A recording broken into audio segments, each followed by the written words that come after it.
नमस्कार, आपलं पुन्हा एकदा स्वागत आहे. आपण आता बघणार आहोत महाराणी पैठणी. महाराणी पैठणी कशी तयार होते ती आपण बघूया. तर चला तुम्हाला दाखवतोय मी.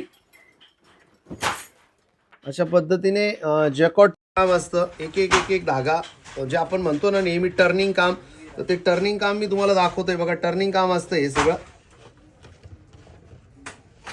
टर्निंग काम आहे.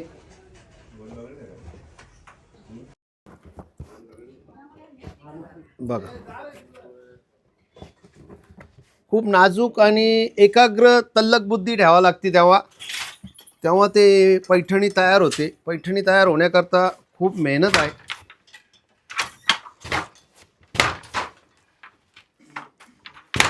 ठोक वगैरे सगळ्या गोष्टी आपल्याला मॅनेज कराव्या लागतात.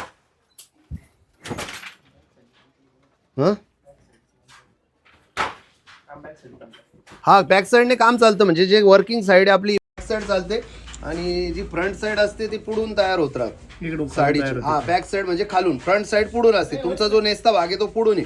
पण आपण याला 50 वर्ष वॉरंटी का सांगतो साडीला, कारण याचं जे काम असतं ते पूर्ण टर्निंग काम असतं. म्हणजे कुठेही मशीनचा वापर केला जात नाही. तुम्ही बघा कुठेही तुम्हाला लाईट, फक्त हे उजेडा करता लाईट वापरलेले आपण.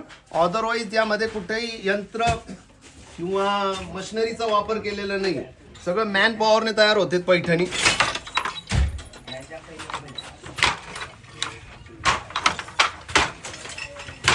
बघ अशा पद्धतीने पैठणी तयार होते. तुम्ही बघू शकताय. पुन्हा दाखवतो मी तुम्हाला, एक परत अजून दाखवतो तुम्हाला.